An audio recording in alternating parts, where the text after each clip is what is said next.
बार बार वही अटैक जब भी वो सेल पे हो रहा है, एक म्यूटेशन तैयार हो गया, but by the grace of God वो रिपेयर भी हो गया। बट अगर वो उसको वापस उसके ऊपर बम्बार्डिंग हो रहा है तो वो एक ऐसा समय आता है कि वो बियॉन्ड रिपेयर हो जाता है और फिर वो स्पोराडिक कैंसर बन जाता है। बट आज तक एग्जैक्ट वो स्पोराडिक कैंसर किसकी वजह से हो रहा है ये पर्टिकुलर नहीं बोल सकते हैं। अभी कोई कैंसर है वो वायरस रिलेटेड है, लाइक जैसे ह्यूमन पैपिलोमा वायरस है जिसमें हेड एंड नेक जो बोलते हैं हम लोग। अभी जो टोबैको चूअर है, टोबैको बहुत ही हानिकारक है। जो हर टोबैको खाने वालों को कैंसर होगा ऐसे नहीं है, बट 90% जो जिनको हेड एंड नेक कैंसर है, ओरल कैंसर है, वो 90% टोबैको खाने वाले हैं। ब्रेस्ट कैंसर है, प्रोस्टेट कैंसर है, ओवेरियन कैंसर है, फिर पैनक्रियाटिक कैंसर है, ये सब एक्चुअली इनहेरिटेड ज़्यादा करके कैंसर है। बट एक बात मैं बताती हूँ, हर कैंसर कोई इनहेरिटेड नहीं है। ओके 90% और स्पोराडिक और 10% ही खाली फैमिलियल कैंसर है। ओके हाँ, तो ये बात लोगों को समझना चाहिए कि अगर ये फैमिली में कैंसर है तो हर एक को कैंसर होने वाला ऐसा नहीं है, अनलेस आपने जांच किया है। अभी जेनेटिक डिजीज़ का जांच हो सकता है और समझ सकता है कि आगे चल के अगर इसको होगा कि नहीं होगा। तो आजकल के बच्चों को बहुत ज़्यादा स्ट्रीमलाइंस हैं जो कर सकते हैं, बट यस आपको डिसाइड करना है कि मुझे क्या करना है, मुझे क्या बनना है। अगर साइंटिस्ट बनना है तो एक बात मैं कहूँगी कि जो अगर रिसर्च है ना, it is like swimming in the tide. आपको समझ में नहीं आता अगर ये मैं रिसर्च करूँ तो मुझे इसके फल मिलेंगे कि नहीं मिलेंगे। कभी कभी बहुत डिस्गस्टिंग भी होता है, अरे इतना मैंने काम किया मुझे कुछ नहीं मिला। तभी हार नहीं मानना चाहिए, we have to find out the solution. Sporadic cancer जो है वो पहले से नहीं है, इट इज़ नॉट, वो वेरिएंट जो है वो गैमेट में प्रेजेंट, इसके लिए वो ऑफस्प्रिंग में नहीं जा सकता। तो आगे चल के हम इतने सारे एनवायरमेंटल इसको एक्सपोज होते हैं। जैसे मैंने पहले बताया, आपका लाइफस्टाइल है, आपका डाइटरी इफेक्ट है, आपका ऑक्यूपेशनल हज़ार्ड है। अगर आप डॉक्टर हो गए, आप पूरा रेडिएशन एक्सरे में ज़्यादा करके एक्सपोज विदाउट प्रिकॉशन आप अगर उसको एक्सपोज हो रहे हैं बार बार, और अगर आपका बॉडी वो डीएनए रिपेयर नहीं कर पाया तो वो आपको उसको स्पोराडिक कैंसर बोलते हैं। जय हिंद दोस्तों, स्वागत है आप सबका हमारे आज के पॉडकास्ट में। दोस्तों, आप सब ने आज से पहले कैंसर इस विषय पे कई पॉडकास्ट देखे होंगे और मुझे पूरा यकीन है कि उन सारे ही पॉडकास्ट में आपने देखा होगा कि डॉक्टर्स आते हैं और वो हमें बताते हैं कि कैसे उन्होंने कैंसर जो अलग अलग ऑर्गन्स में होते हैं उसके ऊपर ट्रीटमेंट दी है। पर एक बहुत इम्पॉर्टेंट चीज़ ये है कि वो सारे ही डॉक्टर्स हमें सिर्फ फायर फाइटिंग के बारे में बताते हैं, यानी वो ये बताते हैं कि कैंसर हो जाने के बाद उन्होंने उसको कैसे ट्रीट किया। बट क्या होगा अगर कोई आपको आके ये बताए कि क्या किया जा सकता है जिससे ये कैंसर हो ही नहीं? जी हाँ, क्या किया जा सकता है जिससे हम प्रिवेंटिव मेजर्स लेके इससे पहले से बच पाएँ।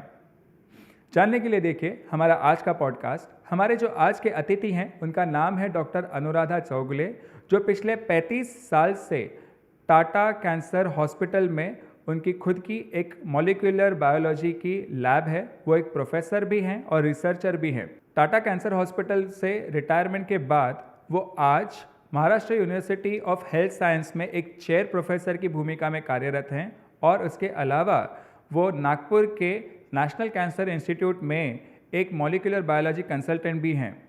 उन्होंने हमें पॉडकास्ट पे बताया कि कैसे कैंसर सिर्फ ऑर्गन्स से रिलेटेड होके उसको कैटेगराइज नहीं किया जा सकता, बल्कि उसको हम हेरिडिटरी या स्पोराडिक इस तरीके से भी उसको हम कैटेगराइज कर सकते हैं। हेरिडिटरी यानी वो जो हमें अपने माता पिता से मिलता है, और स्पोराडिक वो कि जिसमें अगर आपको किसी पदार्थ के सेवन की आदत है तो उससे हो सकता है। जानने के लिए देखिए हमारा पूरा पॉडकास्ट, और अगर आपको हमारे काम से वैल्यू मिलती है तो प्लीज़ हमारे चैनल को लाइक, शेयर और सब्सक्राइब ज़रूर करें। धन्यवाद दोस्तों।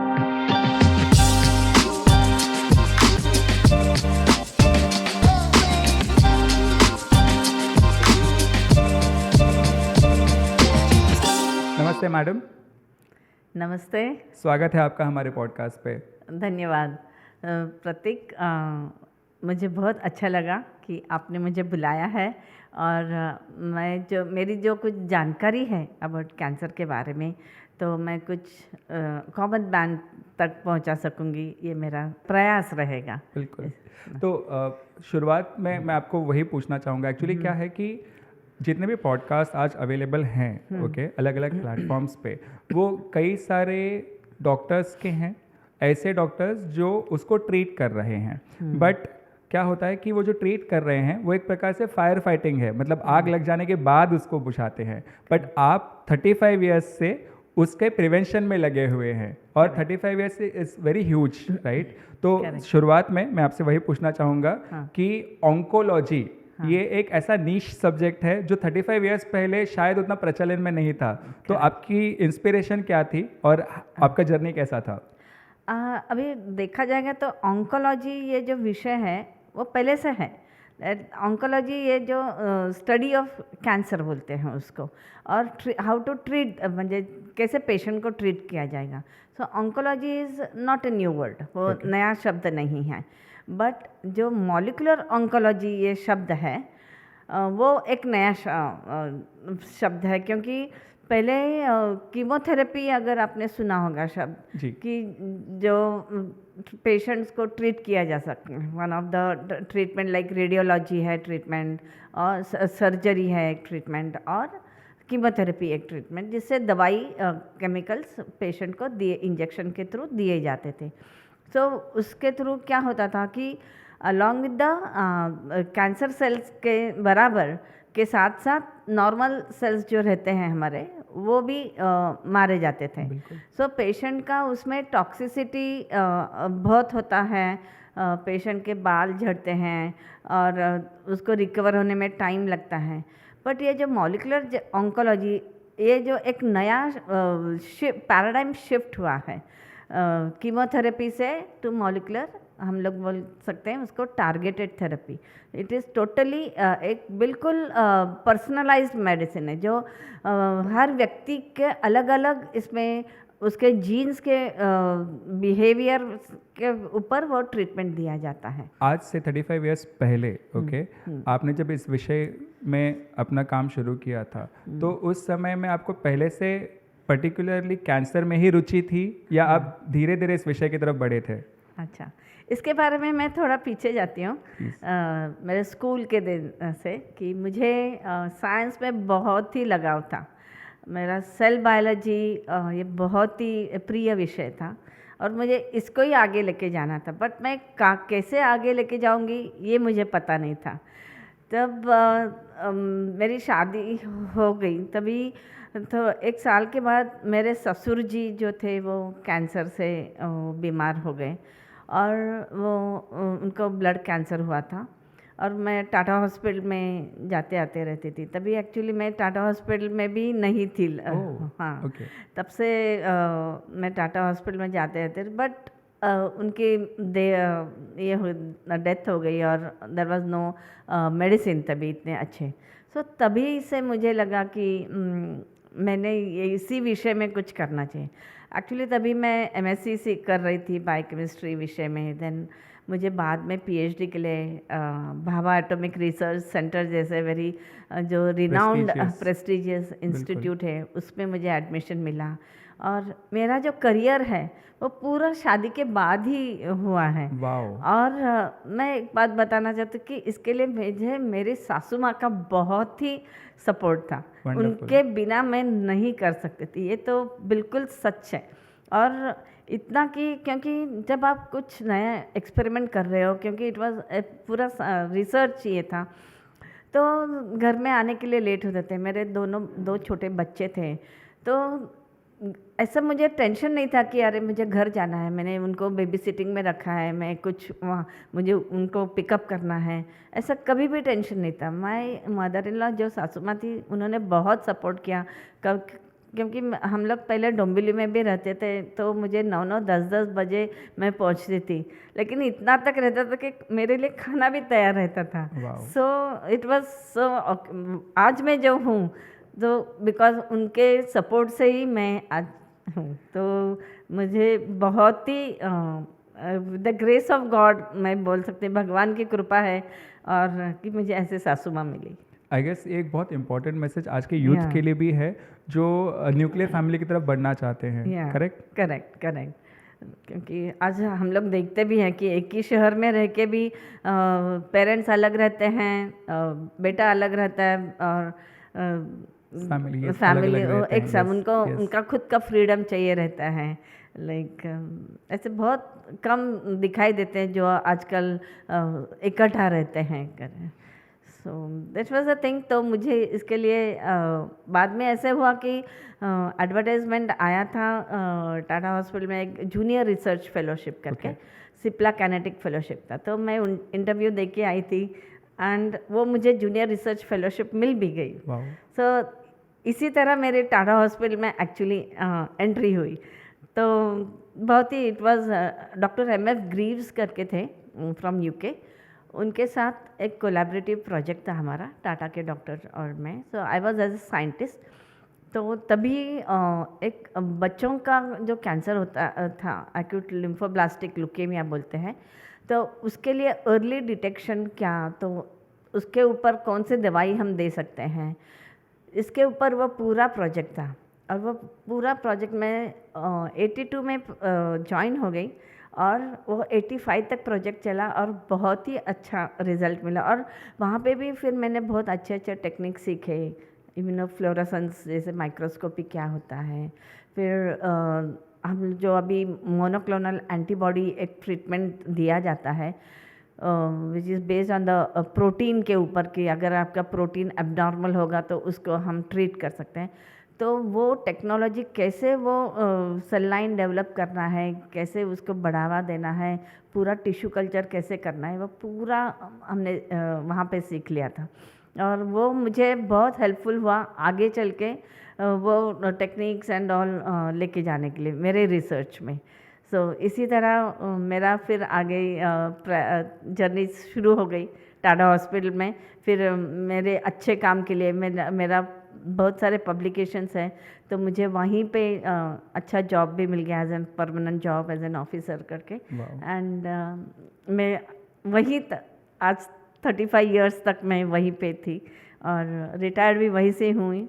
और मुझे मेरे लाइफ में बहुत अच्छे अच्छे मेडिकल ऑन्कोलॉजिस्ट, अभी यही फ़र्क है मेडिकल ऑन्कोलॉजिस्ट और मॉलिकुलर ऑन्कोलॉजी, कि मॉलिकुलर ऑन्कोलॉजी एक पूरा अलग सा विषय है, जो जैसे मैंने बताया कि कीमोथेरेपी वर्सेस आजकल अभी जो टारगेटेड थेरेपी, जब भी मैं टारगेटेड थेरेपी बोलती हूँ तो ये क्या अलग सा ट्रीटमेंट है, उसके बारे में मैं थोड़ा बता दूँगी आपको कि डीएनए, अभी कैंसर ये जो है ना, ये पूरा जेनेटिक डिजीज़ है और एपिजेनेटिक डिजीज़ है, जिसमें वो अगर कैंसर नॉर्मल सेल्स जो होते हैं वो उसका हर एक सेल का एक प्रोग्राम्ड सेल डेथ रहता है।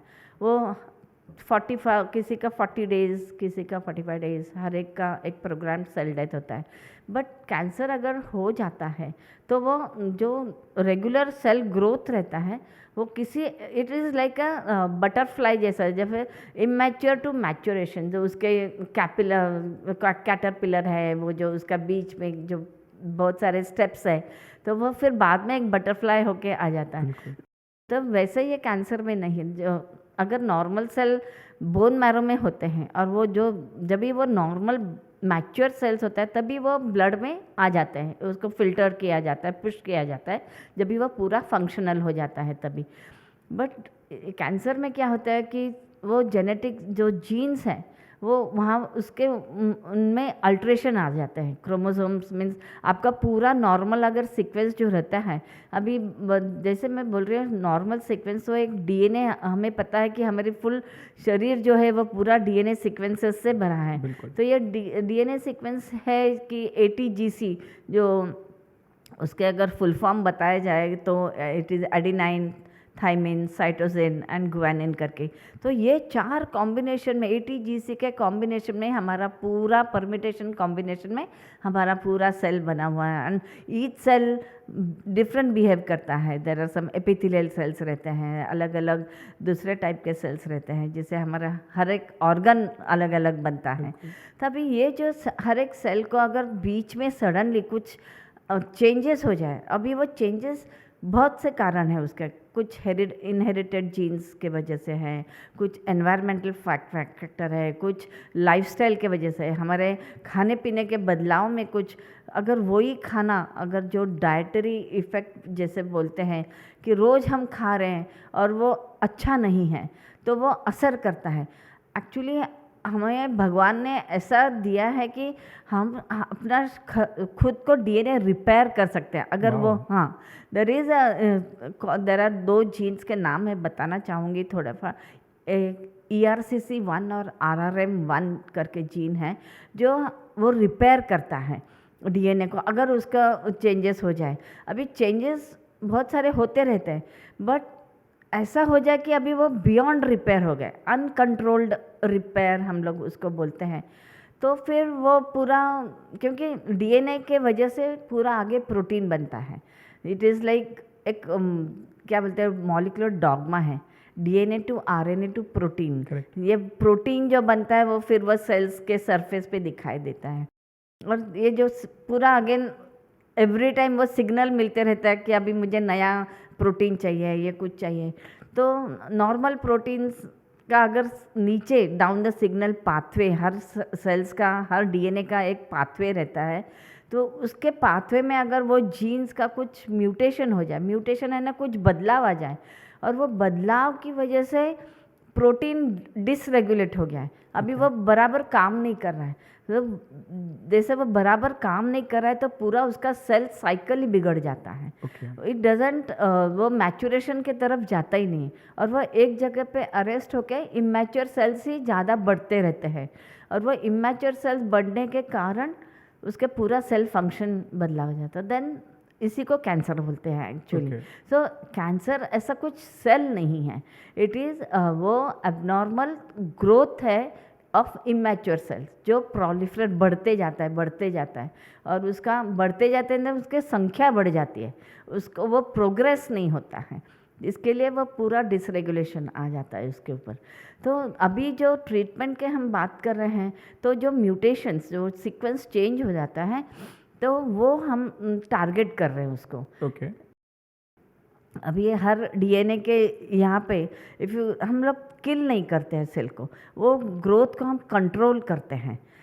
देर इज़ एक क्या बोलेंगे, ATP बाइंडिंग साइट रहता है हर यहाँ, तो वो ATP बाइंडिंग साइट को जाके वो उसको गेटकीपर के जैसा उसको स्टॉप कर देता है। अच्छा। हाँ, एंड वो उतना ही कैंसर सेल स्टॉप हो जाता है, उसका आगे ग्रोथ नहीं होता है, और फिर बाकी के जो नॉर्मल सेल्स है उनको कुछ भी अफेक्ट नहीं होता, वो वैसे ही अच्छा काम कर रहे हैं।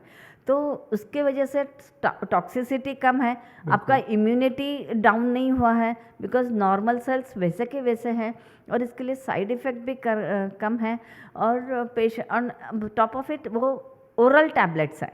हाँ, देर इज़ नो इंजेक्शंस, ये ओरल टैबलेट्स है, इसकी वजह से पेशेंट को भी आसानी हो जाती है।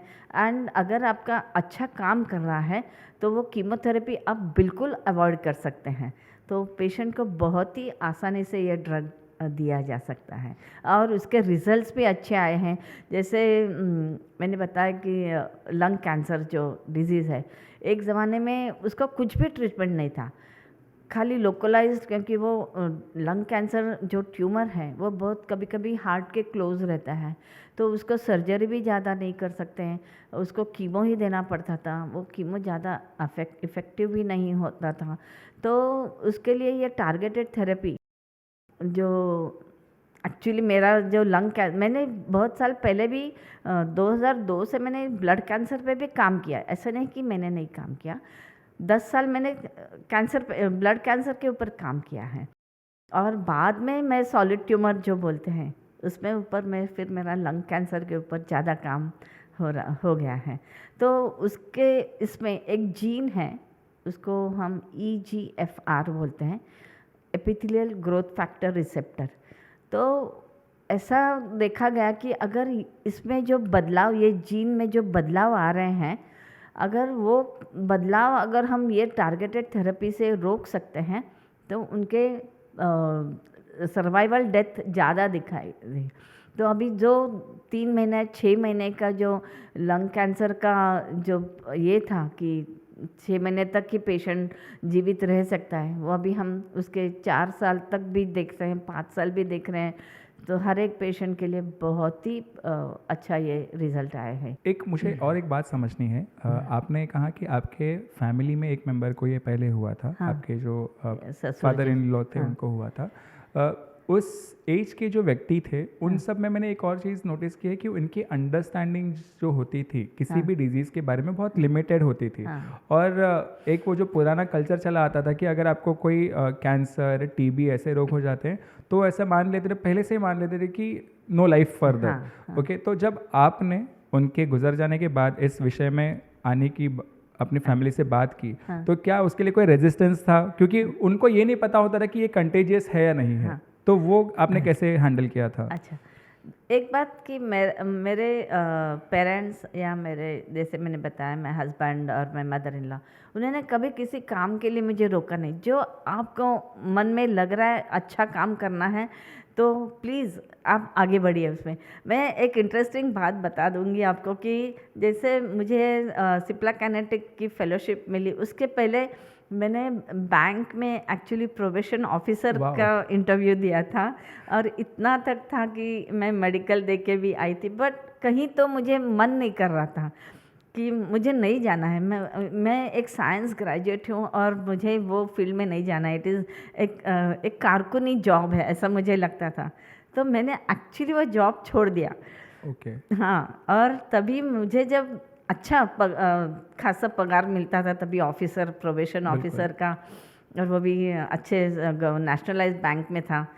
बट और मुझे जब ये फेलोशिप मिला तो इट वाज जस्ट 600 रुपया पर महीना था।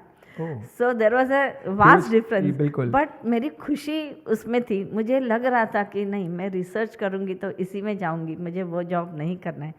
तो इसके यही बड़ी अच्छी ये थी कि मुझे घर से सपोर्ट मिला। ठीक है, आपको नहीं करना है तो नहीं कीजिए, यू कैन कंटिन्यू, जो आपका रिसर्च में लगाव है उसी में जाइए। आपकी बात से मुझे हमारे एक गेस्ट याद आ रहे हैं, डॉक्टर रुक्मिणी कृष्णमूर्ति जी आए थे हमारे गेस्ट। हाँ। और उनको भी मैंने पूछा था कि 1974 में उन्होंने अपना करियर शुरू किया। हाँ। वो भी एक ऐसे विषय में, फॉरेंसिक साइंस, जिसमें उस समय में ज़्यादा महिलाएं नहीं होती थी। तो उनको पूछा कि क्यों और कैसे, तो उन्होंने कहा कि उस समय में उनके माता पिता ने भी उनको यही कहा था कि आपकी जो रुचि है उसमें आप जाइए।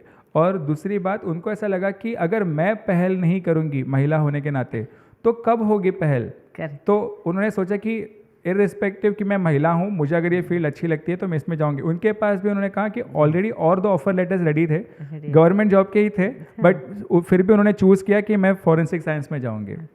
और वो अपना बेस नागपुर से छोड़ के मुंबई आए, अकेली रहे, और उन्होंने एज ए रिटायरमेंट जो लिया वो एज ए डायरेक्टर था। सो इट्स एन अचीवमेंट, जैसे कि आपने अचीवमेंट किया है। हमारे फील्ड में ऐसा तो नहीं था कि कोई महिलाएं नहीं थी, अच्छे अच्छे लेडीज साइंटिस्ट भी हुए हैं, बट वो मेरे इंस्पिरेशनल बने एक्चुअली, मेरे मेंटोर बन गए वो। और जैसे मैंने बताया कि वो मेरी रुचि थी जिसने मुझे इतना आगे तक लेके गया। और आज देखा जाएगा तो 160 प्लस पब्लिकेशंस है मेरे नाम पे। और अभी जो मैंने रिसेंटली एक पब्लिकेशन किया है, वो जैसे मैंने बताया कि मैं EGFR इन लंग कैंसर डिजीज़ पे मेरा ज़्यादा काम है। तो 2011 से जो मैंने जो शुरू किया डायग्नोसिस का काम, और तभी इन हाउस ज़्यादा करके, आजकल कमर्शियल किट्स बहुत आते हैं, वैसे तभी नहीं था। सो मेरा पहला पेपर जो पब्लिश हुआ वो 2013 में था, अबाउट दिस EGFR, जिसमें मैंने नियरली 1000 केसेस किए। My God. और इंडिया में वो पहला पेपर होगा जहाँ पे हम बता सके कि हमारे जो जीन्स हैं वो कॉकेशियन पॉपुलेशन से अलग है, क्योंकि हमारा जो EGFR जो म्यूटेशन रेट दिखाई दिया, ओवरऑल फ्रीक्वेंसी रेट, वो बहुत ही ज़्यादा था Caucasian population. So I am so sorry, मैं आपको यहाँ पे इंटरप्ट कर रहा हूँ। तो हमारी ऑडियंस के लिए अगर मैं कहना चाहूँ, कॉकेशियन यानी आप वो कह रहे हैं जो श्वेत लोग होते हैं? यस, ओके, यस, श्वेत लोग होते हैं वेस्टर्न कंट्रीज में रहने जी। वाले। तो उनका और हमारा पूरे एशिया का और हमारा थोड़ा मिलता जुलता है, बिल्कुल। Like Japan, China and all, but हमारा कॉकेशियन पॉपुलेशन बहुत ही अलग है। ओके, या तो तभी वो पहला पेपर पब्लिश हुआ प्लस वन इंटरनेशनल जर्नल में, और वहाँ से जो जर्नी शुरू हुई ये डिटेक्शन की 2019 में, मैंने 10 साल में मैंने 9,000 EGFR केसेस किए My God. In various lung cancer. उसमें कैसे उनके EGFR उसका कैसे ट्रीटमेंट टारगेटेड थेरेपी उनको मिलते गई, उनका सर्वाइवल रेट कैसे बढ़ते गया, वो सब मेरा पब्लिश मैंने किया है। अभी जर्नल ऑफ थोरेसिक ऑन्कोलॉजी करके है, वन ऑफ द अनदर एक बढ़िया जर्नल है, इंटरनेशनल जर्नल, तो उसमें पब्लिश हुआ है। सो इंडिया में I can say that A largest data in the world है जो एक ही सेंटर से आया है, Tata hospital. Congratulations, really. So since आपने कैंसर इतना बढ़िया तरीके से समझाया है अभी थोड़ी देर पहले, अब एक काम करते हैं कि इसके बेसिक्स की तरफ और इसके वेरिएशंस की तरफ बढ़ते हैं। तो आप सबसे पहले हमको ये बाइफरकेशन बताइए कि ह्यूमन बॉडी में कितने पार्ट्स हैं जिसमें कैंसर होता है या हो सकता है, और फिर उसके बाद आप ये अलग से बताइएगा कि स्पोराडिक कैंसर क्या होता है, फेमिलियल क्या होता है, प्लीज़। ज़रूर, ज़रूर। तो जैसे मैंने बताया कि कैंसर एक जेनेटिक डिजीज़ है एंड एवरी सेल जो है वो DNA से बना है।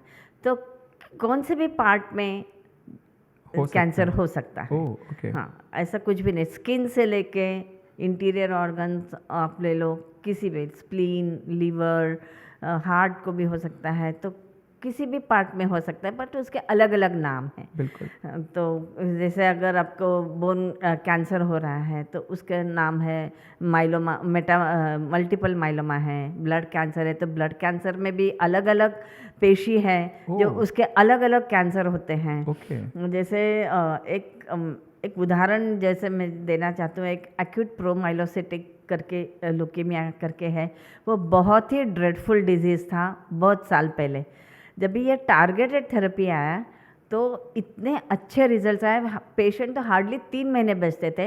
एक अच्छी बात बता दूँ तो तभी अगर आपको मालूम होगा कि मर्डर के जो डायरेक्टर है अनुराग बासु करके, जी। उनका नाम अगर आपने सुना होगा, इफ़ आई एम करेक्ट, तो वो कैंसर सर्वाइवल पेशेंट है। तो वो मेरे पास हमेशा तभी आते हैं and he is totally A targeted therapy पे ऊपर ही हैज़ कम बाहर निकले हैं। आज वो डिजीज़ फ्री हैं। तो कमिंग बैक कैंसर के जो मैंने बताया, एक स्पोराडिक और फेमिलियल कैंसर। तो फेमिलियल कैंसर में हम बोल सकते हैं देयर आर 2 टाइप्स, लाइक एक इनहेरिटेड जो आया है, इनहेरिटेड मीन्स अनुवांशिक जो आया है। तो वह अनुवांशिक में क्या होता है कि जब गैमेट्स तैयार होते हैं तो गैमेट में ही वो प्री डिस्पोजिशन जीन्स रहते हैं, वो शायद इधर पिताजी से आए होंगे या मदर से आए होंगे, क्योंकि there are 2 chromosome, paired chromosome बोलते हैं, एक मदर से आता है, एक फादर से आता है। तो वहाँ से किसी के तरफ से भी आया होगा जीन, वो वहाँ पे प्री डिस्पोज हुआ है और आगे चल के कभी वो पेशेंट को पास होके वो वेरिएंट का टाइप का कैंसर हो सकता है उसको। जैसे हम बोल सकते हैं ब्रेस्ट कैंसर है, प्रोस्टेट कैंसर है, ओवेरियन कैंसर है, फिर पैनक्रियाटिक कैंसर है। ये सब एक्चुअली इनहेरिटेड ज़्यादा करके कैंसर है। बट एक बात मैं बताती हूँ, हर कैंसर कोई इनहेरिटेड नहीं है। ओके। 90% और स्पोराडिक और 10% ही खाली फेमिलियल कैंसर है। ओके। हाँ, तो ये बात लोगों को समझना चाहिए कि अगर ये फैमिली में कैंसर है तो हर एक को कैंसर होने वाला ऐसा नहीं है, अनलेस आपने जांच किया है। अभी जेनेटिक डिजीज़ का जांच हो सकता है और समझ सकता है कि आगे चल के अगर इसको होगा कि नहीं होगा। स्पोराडिक कैंसर जो है वो पहले से नहीं है, इट इज़ नॉट, वो वेरिएंट जो है वो गैमेट में प्रेजेंट, इसके लिए वो ऑफस्प्रिंग में नहीं जा सकता। तो आगे चल के हम इतने सारे एनवायरमेंटल इसको एक्सपोज होते हैं। जैसे मैंने पहले बताया, आपका लाइफस्टाइल है, आपका डाइटरी इफेक्ट है, आपका ऑक्यूपेशनल हजार्ड है।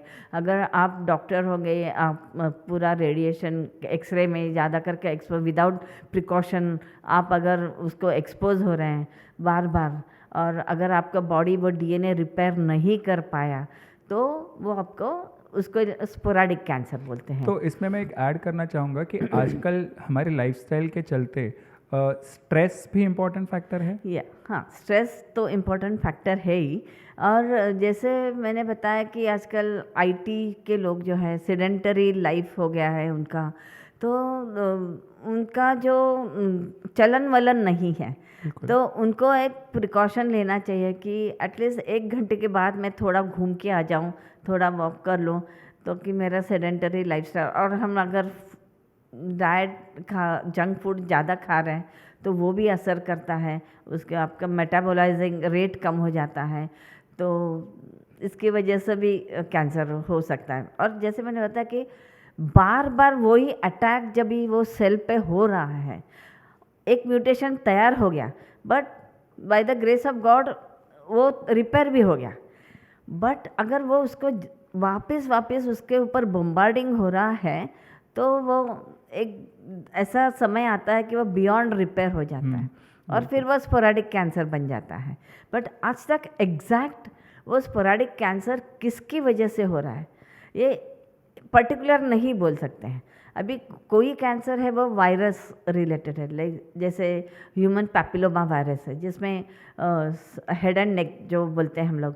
अभी जो टोबैको चूअर है, टोबैको बहुत ही हानिकारक है, जो हर टोबैको खाने वालों को कैंसर होगा ऐसे नहीं है, बट 90% जो जिनको हेड एंड नेक कैंसर है, ओरल कैंसर है, वो 90% टोबैको खाने वाले हैं।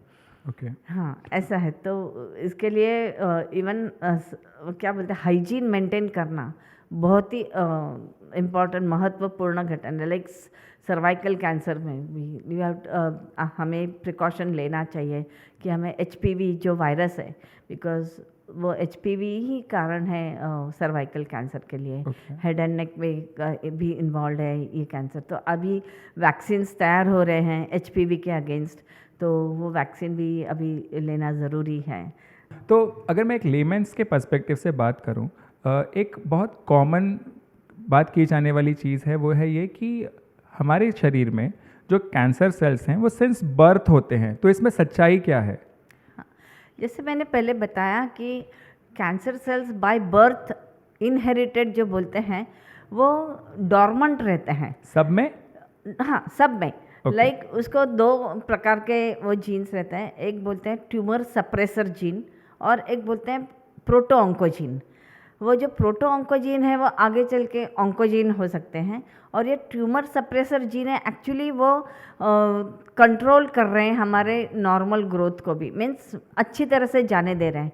बट अगर ये तभी वो एक्टिव स्टेज में रहते हैं ट्यूमर सप्रेसर जीन। बट अगर जैसे एक जीन का मैं नाम बताऊं, वो है TP53 जीन, जिसके ऊपर वो हमेशा अच्छा काम कर रहा है। उसको एक और भी नाम है, उसको गार्डियन जीन बोला जाता है। TP53 जीन इस is a known tumour suppressor gene. जैसे ब्राका भी आपने अगर सुना होगा, तो ब्राका भी ट्यूमर सप्रेसर जीन ही है। जब तक डॉर्मेंट है। जैसे मैं एक बताना चाहती हूँ, जैसे मेरे फ्रेंड का अभी डेथ हुआ रिसेंटली, वो ओवेरियन कैंसर से सफ़र कर रही थी, और जब भी उसकी जांच की तो वो ब्राका पॉजिटिव निकली। ओके, बट उनके जो 2 बच्चे हैं आज तक वो ठीक है, बट उनका जब भी जांच किया गया तो वो जीन उनमें पॉजिटिव है, बट वो अभी तक अच्छे चल रहे हैं, उनका नॉर्मल लाइफ उन लोग जी रहे हैं, उनको अभी तक कैंसर नहीं हुआ है। दैट मीन्स वो जो ब्राका जीन है इट इज़ अंडर कंट्रोल है, वो पूरा जो एक्टिवेशन है उनका वो अच्छी तरह से हो रहा है। बट सडनली जब वो अगर इनएक्टिव हो जाए, उनका अगर फंक्शन ही स्टॉप हो जाए, तो वो कैंसरस हो जाते हैं। तो ये एक है ट्यूमर सप्रेसर जीन के बारे में। और दूसरा जो है मैंने प्रोटोऑन्कोजीन, जैसे मैंने बताया कि वो स्पोराडिक और सोमैटिक म्यूटेशन जो बोलते हैं, अगर वो प्रोटोऑन्कोजीन सडनली कुछ बिगाड़ होने के कारण अनरिपेयर हो जाए, अबनॉर्मल हो जाए, क्रोमोसोम में एबरेशन हम लोग बोलते हैं, तो वो अगर हो जाए तो वो प्रोटोऑन्कोजीन ऑन्कोजीन हो जाता है। और हाँ, तभी वो बॉडी में आ जाता है। अगर ये सब अच्छे से चल रहा है, प्रोटोऑन्कोजीन वही के वही हैं, ट्यूमर सप्रेसर जीन वही के वही हैं, अपने काम कर रहे हैं, वो कैंसर नहीं होने दे रहे हैं। सो यस, जो कैंसर हम कैंसरस सेल्स नहीं बोलते हैं, उनका अलग नाम है। एक तो उसको ट्यूमर सप्रेसर जीन बोलते हैं और उस दूसरे को प्रोटोऑन्कोजीन बोलते हैं। जो हमारे शरीर में रहता है उनका अलग काम है कि दूसरा कैंसर नहीं होने देना, पर अगर वो बियॉन्ड रिपेयर हो जाते हैं, उनका फंक्शन ही स्टॉप हो जाता है, तभी कैंसर हो जाता है। तो जो हमारी यूथ है की तारीख में एक प्रचलन शुरू हुआ है कि वो शादी से पहले कई सारे टेस्ट करवाते हैं, और मैं इसको बहुत पॉजिटिवली लेना चाहता हूँ बिकॉज वो ये कोशिश कर रहे हैं कि उनके जो ऑफस्प्रिंग्स आएंगे, ठीक है, उनमें ऐसी कोई बीमारी ना आए। अगर उसकी उनको संभावना लगती है तो शायद वो उसको पहले से कुछ प्रिवेंटिव मेजर्स लेके उसके ऊपर कुछ काम कर सकते हैं। तो ऐसे ही आप हमें ये बताइए कि कैंसर के लिए कोई चेक्स अवेलेबल हैं, कहाँ करवाए जा सकते हैं, उनकी क्या फीस हो सकती है? एक कैंसर ही नहीं है, बट आज के यूथ में शादी के पहले वो गर्ल हो या हाँ लड़का हो या लड़की हो, उनको अदर देन कैंसर और भी चीज़ देखनी चाहिए। इस सेक्सुअली ट्रांसमिटेड डिजीज़ उनको है क्या, उनका सिकल सेल थैलेसीमिया है क्या, ये भी एक देखना चाहिए। उनको HIV पॉजिटिव है क्या, ये सब तो देखना ही चाहिए। अब एक कैंसर के बारे में अगर पूछा जाए, अगर उनको आपको पता चला कि उनमें फैमिली हिस्ट्री है, फैमिलियल कैंसर, जैसे मैंने बताया कि breast cancer, prostate cancer, pancreatic cancer, ovarian cancer, ऐसे टाइप के कैंसर उनके फैमिली में हुए होंगे, तो उनको ये टेस्ट के लिए जेनेटिक टेस्टिंग करना चाहिए। और उसके जेनेटिक टेस्टिंग के पहले हमें एक जेनेटिक काउंसलर रहते हैं, वो जेनेटिक काउंसलर के पास जाके उनको उनका माइंड सेट तैयार करना चाहिए कि आप ये टेस्ट करा लो, क्योंकि इससे पता चलेगा कि आपको ये, जैसे मैंने बताया कि ये ट्यूमर सप्रेसर जीन एक्टिव है कि इनएक्टिव है, और वो आपके जीन्स में बता रहा है अभी कि वो नॉर्मल है। और दूसरा है प्रोटोऑन्कोजीन, जो एक्चुअली वो स्पोराडिक है। हमें ध्यान देना है ट्यूमर सप्रेसर जीन में, जो फैमिलियल इनहेरिटेड जीन है। तो अगर जेनेटिक प्रोफाइलिंग जो बोलते हैं आजकल, जैसे मैंने बताया कि नया टेक्नोलॉजी आया है, उसको लेटेस्ट टेक्नोलॉजी जो उसको बोलते हैं नेक्स्ट जनरेशन सीक्वेंसिंग टेक्नोलॉजी। तो ये सेकंड जनरेशन टेक्नोलॉजी। पहले अगर आपने सुना होगा सैंगर सीक्वेंसिंग या पूरा सीक्वेंसिंग करते थे, जीनोम सीक्वेंसिंग बोलते हैं उसको। तो उसके बियॉन्ड जाके अभी नेक्स्ट जनरेशन सीक्वेंसिंग आया है, और ये आजकल इतना ज़रूरी है करने के लिए कैंसर होता है तो, और नहीं भी होता है, जैसे मैंने बताया कि हेरिडेटरी फैमिली में किसी को है तो ये हेरिडेटरी पैनल करके आता है, तो वो पूरा हमें बताता है कि आपके इसमें प्रीडिस्पोजिशन जीन्स है नहीं है, कि अगर है तो अगर वो कितने परसेंटेज में है, उसमें रियली वो म्यूटेटेड है कि वाइल्ड टाइप में है, ये भी बताएगा। ख़राब हुए हैं या नहीं ख़राब हुए हैं, जैसे मैंने ट्यूमर सप्रेसर जीन अगर एक्टिव है तो अच्छा है, इनएक्टिव है तो वो कैंसर हो जाता है, तो वो भी बताएगा। तो उसको एक नाम है, एक अच्छे हैं तो उसको वाइल्ड टाइप बोलते हैं, अगर ख़राब है तो उसको हम म्यूटेटेड, उसमें बदलाव आया है वो सीक्वेंस में, तो वो आपको ये इसमें समझ में आ जाएगा ये टेस्ट करने में। तो बहुत सारे रेफरेंस लेबोरेटरी है, बहुत सारे हॉस्पिटल्स, लाइक हम टाटा हॉस्पिटल में भी इसका जांच करवाते हैं कि आज ये टेक्नोलॉजी उपलब्ध है। तो मैं कहूँगी कि अगर आपको ज़रूर फैमिली में स्ट्रॉन्ग ऐसा है, हिस्ट्री है ये जो 5 कैंसर्स का, तो आपको ज़रूर करना चाहिए ये टेस्ट। जैसे मैंने थोड़ी देर पहले बताया कि मेरे फ्रेंड की डेथ हो गई और उनके बच्चों को है आजकल, तो एक बेटी है हु इज़ मैरिड, शादी हुई है, तो उसको अभी प्रिवेंटिव मेजर लेती है, बट लड़का जो है उसको भी वो जीन आया है, इनहेरिटेड जीन आया है। तो वो अभी वो एक बात अच्छी भी है, एक बात बुरी भी है कि वो मालूम होने के कारण अभी वो शादी करना नहीं चाहता। खुद के लिए ऐसा है कि ठीक है, he is not going to enjoy the married life, उसके बच्चे नहीं होंगे।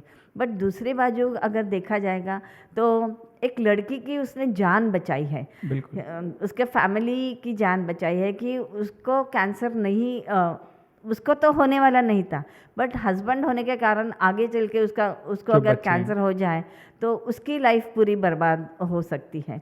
तो वो एक अच्छी बात है, बट अगेन वो माइंडसेट तैयार होना चाहिए। इसके लिए जेनेटिक काउंसलर के पास जाना बहुत ज़रूरी है, काउंसलिंग करना बहुत ज़रूरी है कि आप ये जांच करवाना ही चाहिए बिफोर मैरिज, अगर आप स्ट्रॉन्ग फैमिली हिस्ट्री है तो। ओके, हम लोगों ने अभी जो कैंसर के वेरिएशंस होते हैं अलग अलग ऑर्गन्स के मुताबिक हो गया, अलग अलग टाइप्स, फेमिलियल, स्पोराडिक, हेरिडिटरी, ये समझे।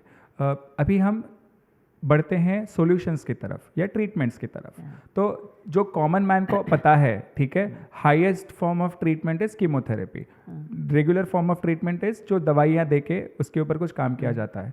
तो आप पहले तो ये बताइए कि 35 ईयर्स अगो जब आपने शुरुआत की थी तब की कीमो और आज की कीमो में क्या एवोल्यूशन हुआ है? थोड़ा मैं और भी एक बात बताना Please. चाहती हूँ कि कोई कैंसर्स ऐसे हैं, सब टाइप्स जो मैंने बताया कि लुकेमिया है और क्रॉनिक लिम्फोसिटिक लुकेमिया बोलते हैं, जिसमें स्टेज 0 हो 1 यहाँ तक, ये क्योंकि वो मैच्योर्ड लिम्फोसाइट ब्लड में आए हैं और वो फंक्शन कर रहे हैं, लेकिन उनकी ग्रोथ ही हो रही है पूरी, उनका ही प्रोलिफरेशन हो रहा है। अगर आपने कभी WBC कराया होगा तो आपको समझ में कुछ नॉर्मल रेंज रहता है कि ये लिम्फोसाइट 40-45% होना चाहिए तो अच्छे से काम कर रहा है। बट अगर ये लिम्फोसाइट 90%, 80% होंगे तो आपके ब्लड में दिखाई दे रहा है, और फिर पूरा बोन मैरो करके या समझ में आएगा कि आपको ये क्रॉनिक लिम्फोसिटिक लुकेमिया है, बट ये स्टेज 0 पे है, स्टेज 1 पे है। तो ऐसा भी है, इनमें अभी तक ट्रीटमेंट ही नहीं दिया जाता, बिकॉज वो पूरा कार्यरत है, उनके जो सेल्स हैं वो कार्य कर रहे हैं, बट उनका परसेंटेज ज़्यादा है, तो उनको ट्रीटमेंट ही नहीं, खाली मॉनिटर करना है। तो ऐसा भी एक है कि जहाँ ट्रीटमेंट ज़रूरी नहीं है। और दूसरा अगर हम देखा जाए तो सॉलिड ट्यूमर्स की मैं बात कर रही हूँ। तो सॉलिड ट्यूमर्स में ऐसा है कि most of the time breast cancer जो होता है, अगर अर्ली डिटेक्शन हो जाए तो स्टेज 0 पे हुआ होगा। मैं जब भी बोलती हूँ स्टेज 0, तो ऐसा है उसको कि ये जो ट्यूमर अभी तैयार हुआ है वो कहीं स्प्रेड नहीं हुआ है, दूसरे ऑर्गन में जाके बसा हुआ नहीं है। तो क्योंकि वो जो तैयार हुए कैंसर सेल तो उसको एक ही रूट मालूम है, जैसे नदी बहती है वैसे हमारे शरीर में ब्लड बहता है थ्रू लिम्फ आर्टरीज और वेन्स के थ्रू से, तो वहाँ से वो इन्वेड होके दूसरे ऑर्गन में जाके बैठ सकता है। बट अगर स्टेज 0-1 है, अगर वो वहीं का लोकलाइज्ड ट्यूमर बोलते हैं, वहीं का वही है, तो वो सर्जरी करके भी निकाल सकते हैं। लेकिन अगर दूसरी जगह नहीं तो कीमोथेरेपी दे के भी कर सकते हैं उसको कंट्रोल, उसको रेडियोथेरेपी भी दे के, लोकलाइज रेडियोथेरेपी दे के भी कर सकते हैं। बट अगर मेटास्टेसिस जो हम उसको बोलते हैं कि वो मैलिग्नेंट सेल जो तैयार हुआ, हर कैंसर को एक दूसरा नाम इस मैलिग्नेंट, एक बेनाइन बोलते हैं जो नॉर्मल है, और अगर उसका चेंज कैंसर सेल होता है तो उसको साइंस इसमें मेडिकल टर्मिनोलॉजी में मैलिग्नेंट सेल बोलते हैं। तो अगर वो मैलिग्नेंट सेल दूसरी जगह ऑर्गन में जाके बैठा है तो हम उसको बोलते हैं एडवांस्ड डिजीज़ बोलते हैं। और दूसरा शब्द है उसको मेटास्टेसिस, कि बीमारी बढ़ गई है, कैंसर की बीमारी बढ़ गई है और वो दूसरे ऑर्गन को भी अफेक्ट कर रहा है। कभी वो ब्रेन में जाके बैठेगा, कभी किडनी फेलियर होगा, कभी ब्रेन को अफेक्ट करेगा, कभी बोन में जाके वापस होगा, तो ये उसको फिर मल्टीपल दवाइयाँ देने पड़ती हैं। अभी आते हैं कि कौन से टाइप्स के ट्रीटमेंट है। तो एक तो जैसे मैं बताया कि सर्जरी है, दूसरा बताया लोकलाइज रेडिएशन है, तीसरा बताया जो कीमोथेरेपी बताएं। अभी कीमोथेरेपी जो पहले है 30-35 इयर्स पहले कीमोथेरेपी जाना जाता था मेडिकल ट्रीटमेंट में, तो वही प्रचलित थी। बट जैसे जैसे समझा गया, जैसे जैसे रिसर्च होते गया कि कैंसर एक जेनेटिक डिजीज़ है, पहले इतना मालूम नहीं था कि कैंसर एक जेनेटिक डिजीज़ है। एक क्रॉनिक माइलॉइड ल्यूकेमिया करके एक कैंसर है, जिसमें पता चला कि इसके अगर ट्रांसलोकेशन होता है क्रोमोसोम में, हमें हमारे 43 क्रोमोसोम्स है, उसमें अगर एक के बदले दूसरी जगह वो जाके बैठता है। जैसे हम क्रॉनिक माइलॉइड ल्यूकेमिया में क्रोमोसोम 9 है, और क्रोमोसोम 9 का कुछ पार्ट क्रोमोसोम 22 में जाके बैठा है, और क्रोमोसोम 22 का एक पार्ट, कुछ पार्ट क्रोमोसोम 9 में जाके बैठा है। तो क्या हुआ कि एक अनदर क्रोमोसोम तैयार होता है, नया क्रोमोसोम तैयार हुआ, उसको हम काइमेरिक क्रोमोसोम बोलते हैं। फ्यूजन हुआ है कि उसके दोनों जीन का नाम BCR ABL करके वो फ्यूज़ हो गया है। अभी उसको ट्रीटमेंट देना चाहिए, तभी तो कीमोथेरेपी ड्रग थी। बट जैसे मालूम पड़ा कि ये ट्रांसलोकेशन है, ये जेनेटिक डिजीज़ है, तो उसके ऊपर ज़्यादा काम होने लगा। तो अभी उसी को टारगेट किया जाता है, उसको नाम है टारगेटेड थेरेपी। जो DNA में बिगाड़ आया है उसी को जाके ये टारगेटेड थेरेपी अटैक करता है, और नॉर्मल सेल्स वैसे ही रहते हैं, उनमें कुछ होता नहीं। तो ये तो ओरल टैबलेट लिया जाता है, यू कैन अवॉइड कीमोथेरेपी। जो 30 साल जो पहले का कीमोथेरेपी एंड अभी जो ट्रीटमेंट है, उसमें बहुत ही बदलाव आया है। बट उसके लिए ये DNA प्रोफाइलिंग करना बहुत ज़रूरी है। उसको बोलते हैं हम जीनोमिक प्रोफाइलिंग, नहीं तो मॉलिक्यूलर प्रोफाइलिंग। ये स्टडी करके आपको समझ में आता है कि कौन से म्यूटेशन, कौन से जीन में बदलाव आया है। अगर ये जीन बदलाव ट्रीटमेंट लायक है कि नहीं है, तो हम उसको ट्रीटमेंट दे सकते हैं। जैसे EGFR जो लंग कैंसर में एक समझा कि एक जेनेटिक है, और उसको फार्मा कंपनी आगे आके वो DNA बिगाड़े हुए जीन को कंट्रोल करता है। तो बहुत सारे उसके ड्रग्स आए हैं अभी, टारगेटेड थेरेपी, जो पेशेंट का जो एक ड्रेडफुल डिजीज़ माना जाता था लंग कैंसर को, वो भयावह डिजीज़ बोलते हैं, तो अभी वो बहुत ही अच्छा काम कर रहा है। तो पेशेंट का सर्वाइवल रेट बढ़ है। तो अब साइंस बहुत डेवलप हो रहा है अभी। और एक इम्यूनोथेरेपी भी है, जैसे टारगेटेड उसको टारगेटेड थेरेपी बोल रहे थे। ये जो मैंने बताया वो टारगेटेड थेरेपी एक है, वो DNA को कंट्रोल करता है। और थोड़ी देर पहले जैसे मैं बताया कि हर सेल के ऊपर प्रोटीन रहता है, जो अगर आपका बिगड़ा हुआ DNA है तो उसका एक्सप्रेशन आपको सेल के ऊपर, सेल सरफेस के ऊपर दिखाई देगा। तो उसको भी हम ट्रीट कर सकते हैं। तो उसको वो इम्यूनोथेरेपी बोलते हैं। तो वो इम्यूनोथेरेपी एक हो गया, उसके भी अच्छे रिजल्ट्स आ रहे हैं। और अभी जो नया आया है, बहुत सारे साइंस, जो मैं अभी एक प्रोजेक्ट कर रही हूँ, उसको बोलते हैं CRISPR-Cas9 टेक्नोलॉजी। एक्चुअली उसको जेनेटिक इंजीनियरिंग भी बोला जाता है।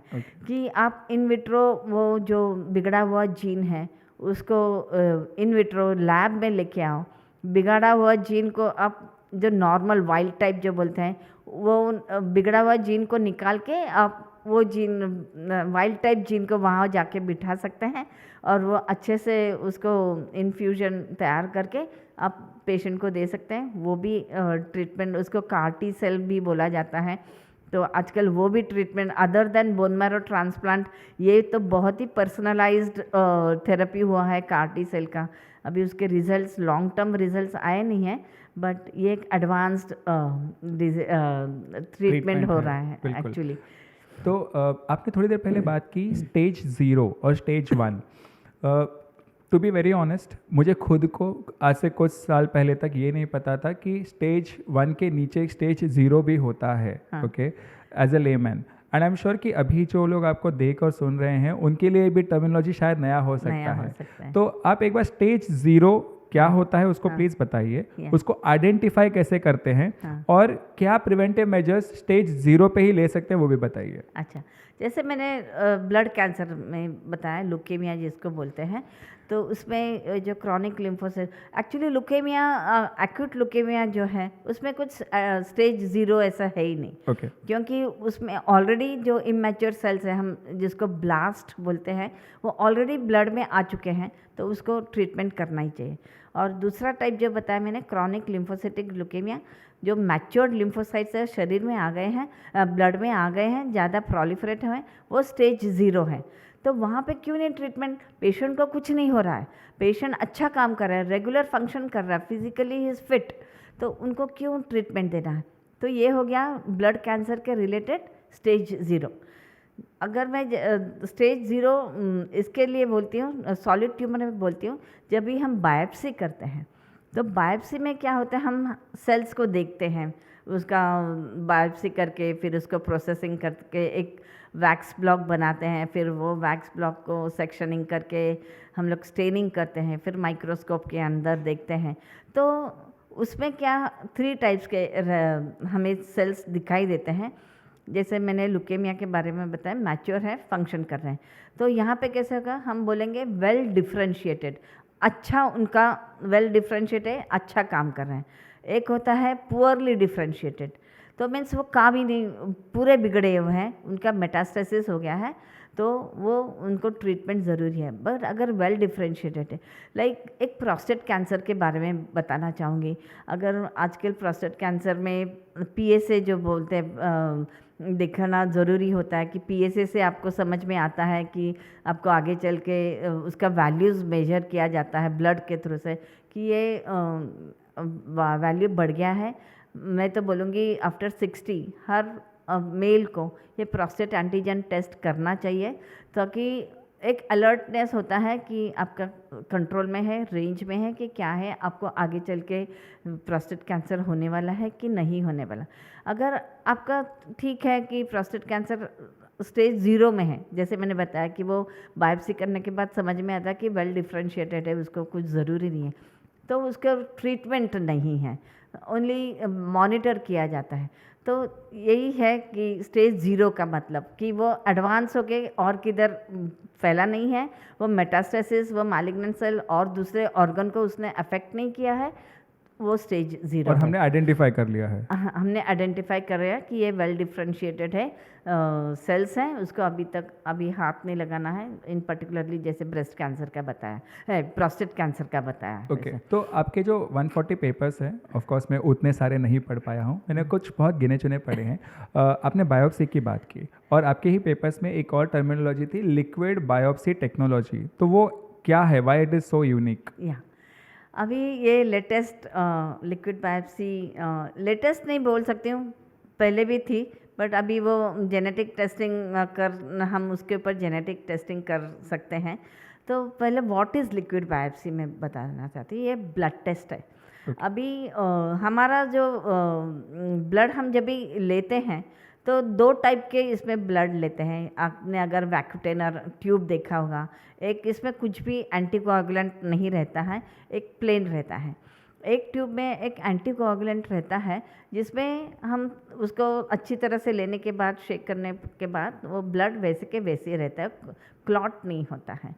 तो इसमें जब हम ये ट्यूब को जब भी लैब में लेके आते हैं और हम उसको डिफ्रेंशिएट करते हैं सेंट्रीफ्यूज करके, तो 2-3 भाग में वो सेपरेट आउट होता है। एक नीचे आपका RBC लेयर होगा, उसके ऊपर एक WBC सेल्स, उसको हम बफी कोट बोलते हैं, और ऊपर आपको क्लियर एक दिखाई देगा, वो प्लाज्मा बोलते हैं। ओके, ये प्लाज्मा को हम सेपरेट करते हैं। अब ये प्लाज्मा इसमें हम जांच करते हैं। अभी ये प्लाज्मा क्या है, तो हमारे शरीर में जैसे मैंने बताया कि हर सेल का एक प्रोग्राम्ड सेल डेथ रहता है, उसको हम एपोप्टोसिस भी बोलते हैं। तो जो सेल डेथ होते हैं वो कहाँ जाते हैं, उसके छोटे छोटे टुकड़े DNA में होते हैं रूपांतर। नॉर्मल में क्या होता है, जो हमने न्यूट्रोफिल्स जो बताया, उसका न्यूट्रोफिल्स का काम है फैगोसाइटोसिस, यानी कि वो टुकड़ों को खा जाता है, एनगल्फ करते हैं, तो वो उसको एपोप्टोसिस हो रहा है। अगर आपका ट्यूमर है, शरीर में ट्यूमर है, तो उसको बोलते हैं, वो ट्यूमर के वजह से क्या हो रहा है, ट्यूमर नेक्रोसिस फैक्टर, एक घर्षण हो रहा है, नेक्रोसिस फैक्टर हो रहा है, जख्म जैसे अंदर हो रही है, अल्सर हो रहा है, तो नेक्रोसिस फैक्टर हो रहा है, तो उसके भी छोटे छोटे DNA ब्लड में आ रहे हैं। ओके, तो एक आपका प्लाज्मा में आपको सर्कुलेटिंग फ्री DNA दिखाई देगा। अगर नॉर्मल होगा तो हम उसको बोलते हैं सर्कुलेटिंग फ्री DNA, जो प्रोग्राम्ड सेल डेथ का एपोप्टोसिस की वजह से वो हम उसको देखेंगे तो वो नॉर्मल है। अगर आपके शरीर में ट्यूमर है तो हम उसको बोलते हैं सर्कुलेटिंग ट्यूमर DNA, ctDNA बोलते हैं उसको। तो वो ctDNA कहाँ पे है? उसी में है, cfDNA में ही है। तो ctDNA is part of cfDNA। तो हम अभी ऐसे टेक्नोलॉजी आया है कि ये छोटे छोटे जो डीएनए हैं, फ्रैगमेंट साइज रहते हैं, छोटे फ्रैगमेंट साइज, हम उसको सेपरेट आउट कर सकते हैं, प्लाज्मा से सेपरेट आउट कर सकते हैं, और हम देख सकते हैं कि ये सर्कुलेटिंग ट्यूमर डीएनए उनमें है कि नहीं है। कि उसमें हम, अगर मैं बताऊं तो हर एक डीएनए का एक साइज़ रहता है, हम उसको बेस पेयर साइज बोलते हैं। बिल्कुल।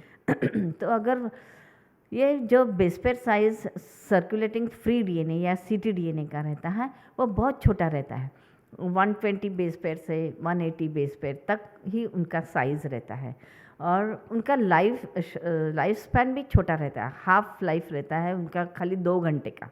तो जब भी हम लिक्विड बायोप्सी करते हैं तो लैब में अर्लीस्ट उसको पहुंचना चाहिए 2 घंटे के पहले, और हम उसको प्लाज्मा सेपरेट करके -80 में उसका स्टोर करते हैं। अगर वो बाहर से किधर से आ रहा है, आउट ऑफ, हमारा हॉस्पिटल होने के कारण हमारे पास ब्लड 2 घंटे में पहुंच जाता। अगर वो बाहर से किधर आ रहा है, दूसरे स्टेट से आ रहा है, दूसरे शहर से आ रहा है, तो उसके लिए अलग सा ट्यूब रहता है, उसको बोलते हैं हम स्ट्रेक ट्यूब नाम की है, जिसका उसमें एंटीकोगुलेंट अलग है, और उसमें एक स्टेबलाइज़र यूनिट है जो स्टेबलाइज रखता है ब्लड को और ख़राब नहीं होने देता, और वो 48 आवर्स वैसे ही रह सकता है। उसमें भी हम प्लाज्मा सेपरेट करके उसकी भी जांच कर सकते हैं। तो ये जो cfCTDNA है, अभी उसका भी हम जीनोम नेक्स्ट जनरेशन सीक्वेंसिंग से प्रोफाइलिंग कर सकते हैं। तो अगर कभी कभी लंग कैंसर पेशेंट में कभी कभी बोलते हैं पेशेंट कि मुझे बायोप्सी नहीं करना, मुझे बहुत, because it is city guided biopsy रहता है, पेशेंट को फोबिया रहता है। कभी कभी ऐसा रहता है कि साइज़ और साइट लंग कैंसर में बहुत इम्पोर्टेंट रहता है। अगर वो हार्ट के नज़दीक होगा और उसका साइज़ छोटा होगा तो उसका बायोप्सी नहीं कर पाते हैं। तो यहाँ पे ये बहुत काम आता है, क्योंकि लिक्विड बायोप्सी जो है ये ट्रू रिप्रेजेंटेटिव बोलते हैं कि होमोजेनाइज्ड है, जो पूरे शरीर के जो कुछ हो रहा है वो ब्लड में रिफ्लेक्ट करता है, पूरा ग्रामर है बता देता है। इसके लिए ये cfCTDNA बहुत इम्पॉर्टेंट है कि आपके शरीर में ट्यूमर है कि नहीं है। इसके लिए अर्ली डिटेक्शन भी हो सकता है, कर सकते हैं कि, और ये हम इसके लिए भी जो टारगेटेड थेरेपी है वो भी दे सकते हैं, क्योंकि उसमें भी समझ में आएगा कि आपकी म्यूटेटेड जीन्स है कि नहीं है, और हम उसको टारगेट कर सकते हैं। सो दिस इज़ द, आजकल लिक्विड बायोप्सी के ऊपर बड़ी बड़ी यूएस में भी कॉन्फ्रेंस हो रही है कि इतना ये टेक्नोलॉजी बहुत क्या बोलते हैं इम्पोर्टेंट हो गया, और वेरी इफेक्टिव रिजल्ट्स आ रहे हैं उसके। एक बहुत सिंपल और उतनी ही कॉम्प्लिकेटेड चीज़ मुझे आपको पूछनी है। जब भी किसी इंसान के शरीर में कैंसर बढ़ता है, स्टेज 0, 1, 2, 3, 4, तो उसकी वो जो क्वांटिटी है वो बढ़ती जाती है। उदाहरण के तौर पे अगर मैं कहूँ कि लंग कैंसर है, तो वो लंग कैंसर जो है वो लंग के ऊपर ग्रो होते जाता है, करेक्ट? या राइट। लंग के बीच में जो एल्विलर टिश्यू रहते हैं, एल्विलर, उसमें वो ग्रो होते जाता है। तो एज अ रिसर्चर जो डॉक्टर्स हैं वो जब पेशेंट्स को डाइसेक्ट करते हैं, ओके, लाइव पेशेंट्स को, और उसको वो निकालते हैं, तो वो तो लाइव कैंसर को देख पा रहे हैं, राइट? बट एक लैब में जब आप उसके ऊपर काम कर रहे हैं तो आप उस टिश्यू को अलाइव कैसे रख पाते हैं? यहाँ पे 2 चीज़ है। एक, जैसे मैंने बता रही हूँ, जब ये डॉक्टर्स टिश्यू को निकालते हैं, और एक बहुत सारे प्रोसीजर रहते हैं, एक बफर सलाइन रहता है जो थिएटर में रखते हैं उसको, वो ट्यूब को या बल्ब को बोलते हैं, और जैसे ही डॉक्टर निकालते हैं, कौन सा भी सर्जरी ले लो, तो उसके जांच के लिए वो इमीडिएटली वो जो पीस है, टुकड़ा है, उसको उसमें ट्रांसफ़र किया जाता है। तो ट्रांसफ़र किया जाता है इसके लिए कि वो मर न जाए, बट जो स्थिति है उनकी निकाले हुए वो वैसे ही रह जाए, क्योंकि अगर टिश्यू को लाइव ज़्यादा नहीं रख सकते हैं, बाहर नहीं रख सकते हैं, क्योंकि वो मर जाएंगे, क्योंकि उसका एक लाइफ रहता है। बट अगर हम इसमें जब ये ट्रांसफ़र करते हैं तो as it is where it is, जैसे मैंने बताया, उसकी स्थिति उधर ही रह जाती है, और फिर हम उसको सेल्स को प्रोसेस करके आगे देख सकते हैं। अगर हमें लाइव सेल्स पे काम करना है तो उसको हम बोलते हैं फ्रेश फ्रोज़न, जिसको हमने किसी में नहीं डाला है, प्रिजर्वेटिव में नहीं डाला है, बट उसका वो लाइव टिश्यू का एक आरएनए लैटर करके बोलते हैं, वो फ्रेश फ्रोज़न लेके हम उसमें डाल के लाइव है वो, और उसको हम स्नैप फ्रीज करते हैं, जैसे बोल सकते हैं कि लिक्विड नाइट्रोजन करके आता है, उसमें हम ट्रांसफ़र कर सकते हैं। और ये लाइव फ्रोज़न को हम लैब में, अगर टिश्यू कल्चर लैब में बोला जाए हम उसको ग्रो कर सकते हैं। तो दैट इज़ वो लाइव हो गए हैं, हम उसको लाइव कर रहे हैं और उसको ग्रो कर रहे हैं, और हम उसके हर स्टेप को देख पा रहे हैं, और उसके ऊपर हम टारगेटेड मीन्स थेरेपी भी कर सकते हैं कि ये कौन से ड्रग के लिए सेंसिटिव है, क्या है, अगर ये ड्रग उनको दे दी जाए तो। और भी उसका पैथोलॉजिकल है, उनका इटियोलॉजी है, और उसका मॉर्फोलॉजी है, और हर सेल कैसे उसका क्या बोलते हैं पाथवेज क्या है, क्योंकि हर सेल पूरा बनने के लिए उसका पाथवे होता है, जैसे मैंने इमैच्योर टू मैच्योर, बट वो इमैच्योर टू मैच्योर होने के लिए उसके बहुत सारे पाथवे रहते हैं, सिग्नल, हम उसको सिग्नल ट्रांसडक्शन पाथवे बोलते हैं। तो वो भी पूरा स्टडी कर सकते हैं लाइव सेल्स के ऊपर, अगर हम उसको ग्रो फॉर्म में देख सकते हैं। अगर हम उसको उसी सेल्स को हम सेल लाइन भी बना सकते हैं कि वो जो सेल लाइन है वो क्लोनल पॉपुलेशन रहेगा, और उसको हम ग्रो करते रहना चाहिए लाइव सेल्स को, कि उसके ऊपर भी हम बहुत सारे काम कर सकते हैं उसको। जैसे मैंने पहले बताया कि अभी जो नया ये आया है ऑर्गोनाइड, अभी जो काम हो रहा है क्रिस्पर और ऑर्गोनाइड, आजकल माइस जो है उसके ऊपर थोड़ा रिस्ट्रिक्शन आया है कि लैब में ये माइस को नहीं कट सकते बिकॉज ऑफ द एनिमल ये प्रोटेक्शन एंड ऑल। तो इसके लिए ऑर्गोनाइड एक बनाया जाता है। इट इज़ हम ऑर्गोनाइड यानी कि वो जो ट्यूमर है वो उसी ट्यूमर को हम लैब में लाइव ग्रो कर सकते हैं, और उसको हम मिमिक बोलते हैं कि जो मिमिक जो ट्यूमर था उसी को हम लैब में बना रहे हैं, और उसके लिए एक बहुत प्रोसेस है, it is not an easy process, और उसका हम ऑर्गोनाइड्स बोलते हैं उसको। और वो ऑर्गोनाइड्स इट्स ए लाइव, जैसा ट्यूमर है उसको हमने शरीर में जो ट्यूमर था हमने उसको लैब में ग्रो किया है, और वो लैब में ग्रो करके अभी हम उसको कैरेक्टराइज कर सकते हैं और फिर उसके ऊपर दवाई कर सकते हैं। और जैसे मैंने बताया, नहीं तो उसको हम CRISPR-Cas9 ट्रीटमेंट भी दे सकते हैं। जैसे अभी थैलेसेमिया में हुआ है, यूएस में FDA अप्रूवल मिल गया है ये CRISPR-Cas9 टेक्नोलॉजी को। जो ख़राब हुआ जीन है उसको निकाल के हम उसको नॉर्मल जीन यानी वाइल्ड टाइप जीन को उसमें रिप्लेस कर सकते हैं। ये जो है जेनेटिक इंजीनियरिंग बोला जाता है। तो आजकल उसी दिशा में एक्चुअली रिसर्च हो रहा है।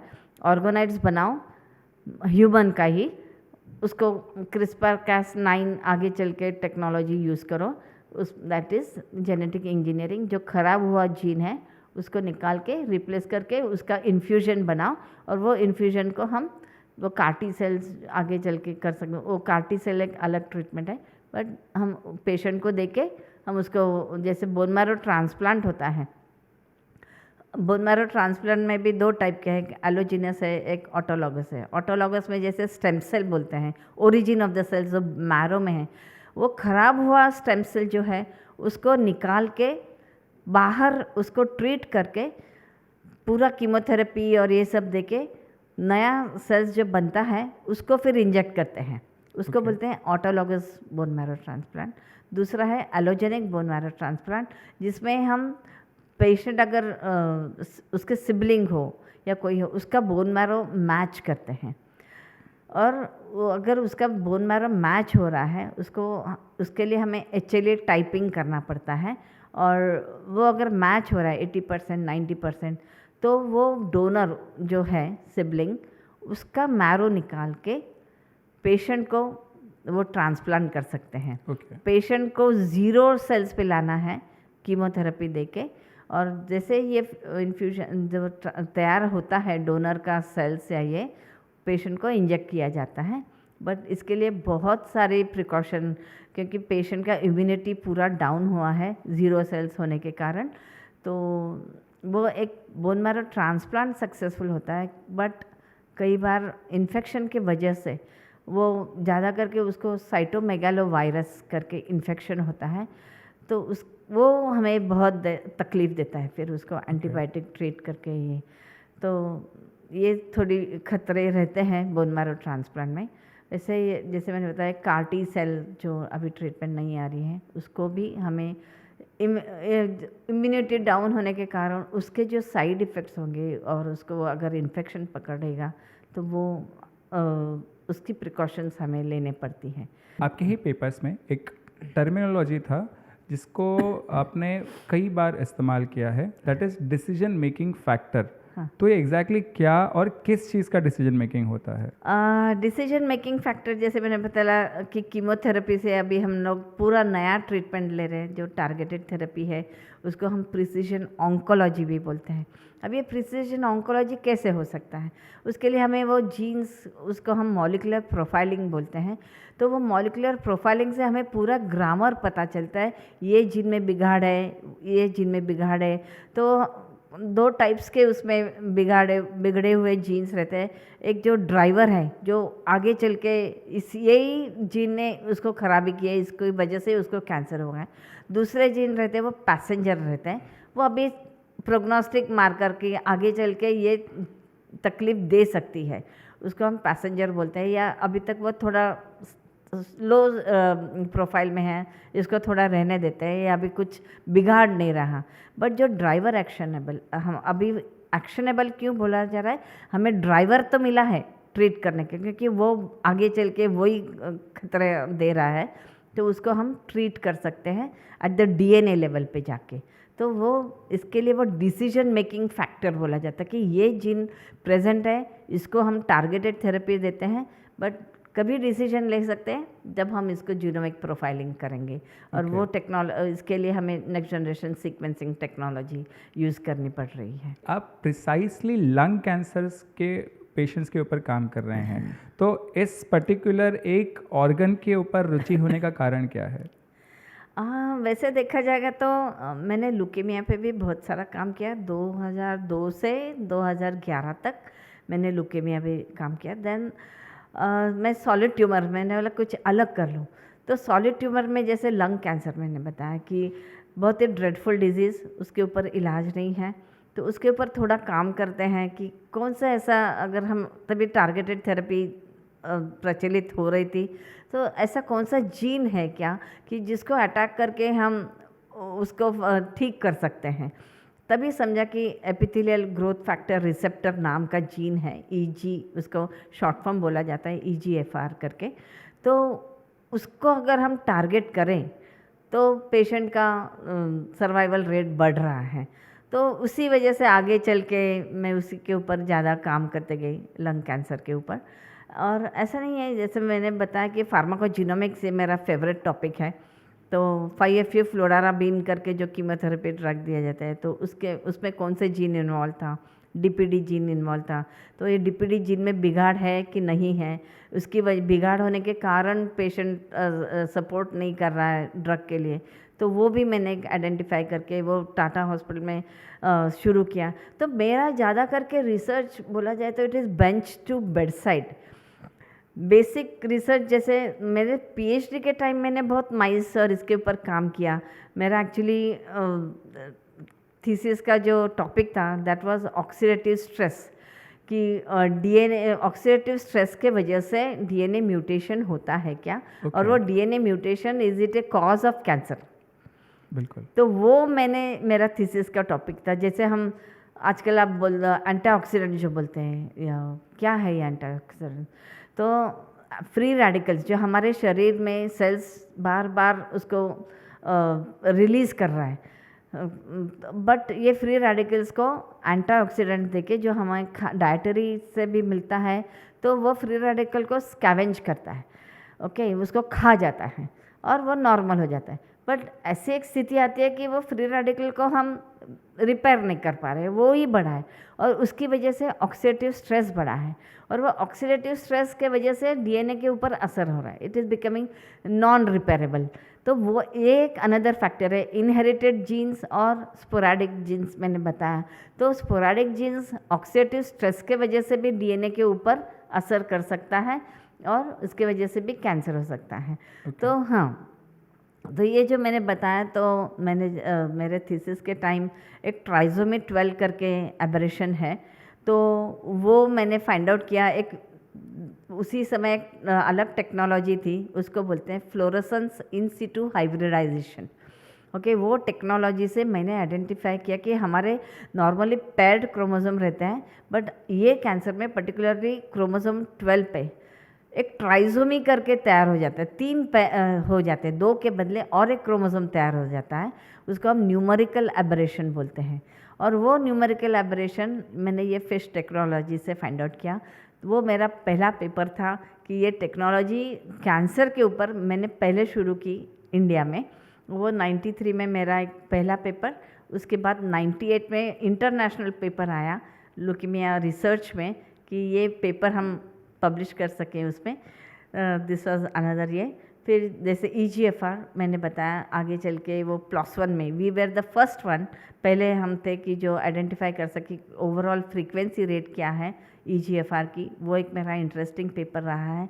फिर तीसरा पेपर, जो ऐसे बहुत सारे हैं बट जो मुझे अच्छे लगते हैं, जो नेक्स्ट जनरेशन सीक्वेंसिंग टेक्नोलॉजी, ये पहले मैंने टाटा में शुरू किया, हमारी लैब एक्ट्रैक में थी, तभी उसके ऊपर सर्विस में लाने के लिए, डायग्नोस्टिक के लिए वो मैंने पहले शुरू किया।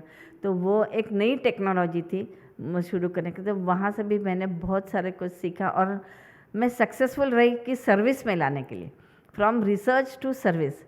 तो मेरा यही योगदान रहा है कैंसर के इसमें, research that is bench to bed side.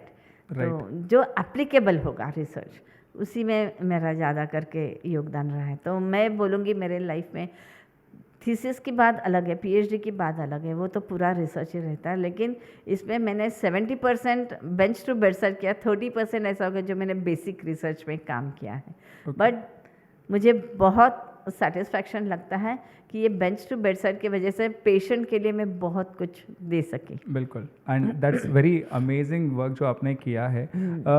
एक कॉमन मैन के पर्सपेक्टिव से अगर मैं देखूं तो उनको ऐसा लगता है कि अगर कोई साइंटिस्ट है तो वो कोई लैब कोट वाइट कलर का पहने हुए कोई व्यक्ति हो सकता है जो अपनी लैब में हाई एंड मशीन्स के साथ कुछ काम कर रहे हैं। आई एम श्योर कि ये होता होगा, no doubt about that, but एक साइंटिस्ट की लाइफ सिर्फ एक लैब तक सीमित नहीं होती है, उसके बाहर भी एक लाइफ होती है उनकी। तो आप अपनी जो साइंटिफिक जर्नी जी रहे थे, उसके अलावा आप पर्सनल लाइफ में अपनी हॉबीज़ को कैसे परसू करते थे? जैसे मैं साइंटिस्ट थी, मैं बहुत मेरे पोस्ट डॉक के लिए जैसे मैं लैब में काम कर रही थी, तो मैं रात रात भी काम करती थी, 10-10, 11-11 बजे भी काम करती थी, और वो मेरा एक पैशन था काम करने का।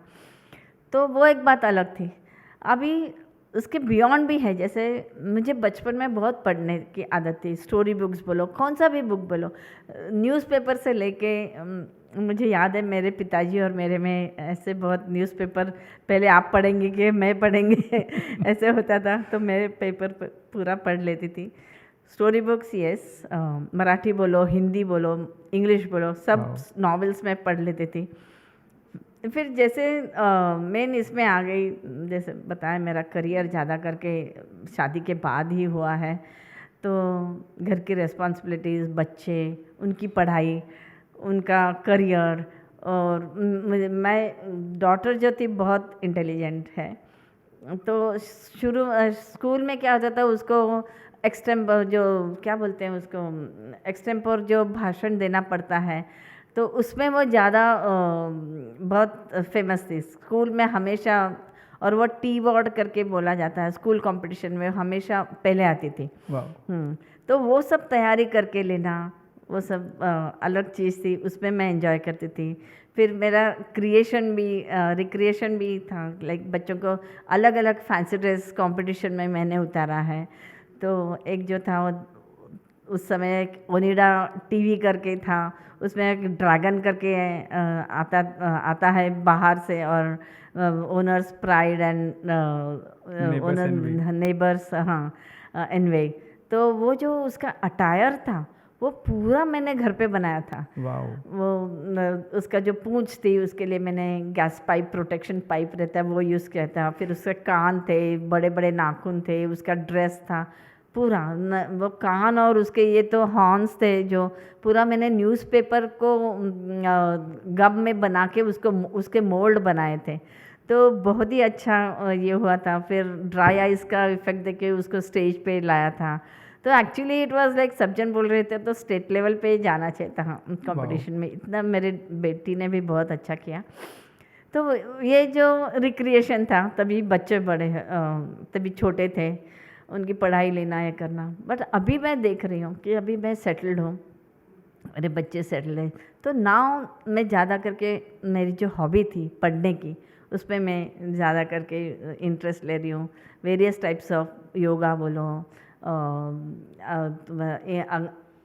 साइंटिस्ट होने के कारण रॉबिन कुक के बुक पढ़ लेती हूँ, बहुत सारे जो पढ़े नहीं थे। फिर अभी आजकल तभी भी पढ़ती थी मिल्सन बून, अभी शुरू किया है बीच में। कॉलेज डेज में हम मिल्सन बून पढ़ती थी, तो अभी वो भी चालू किया है। अलग अलग थ्रिलर जो रहते हैं वो भी बुक्स, सस्पेंस, ये मेरी हॉबी है, ऐसे नहीं। बट यस, अभी मेरे बच्चे बोलते कि तो अभी क्यों काम करना है आपको। मैंने बोला वो मेरा पैशन है। अगर मैंने कभी हाउसवाइफ से, ऐसे नहीं मैं बोल रही हूँ कि हाउसवाइफ कुछ करते नहीं है, बट मैंने घर में बैठे कभी किया ही नहीं है कुछ काम। सब संभाल के, घर संभाल के, मीन्स हमारे घर में तो गणपति बोलो, दसरा बोलो, मीन्स जो नवरात्रि रहता है वो भी होता है, वो भी मैं सब आनंद से करती आ रही थी इतने सालों से, सब वो भी करते आ रही थी। तो सब संभाल के मैंने किया।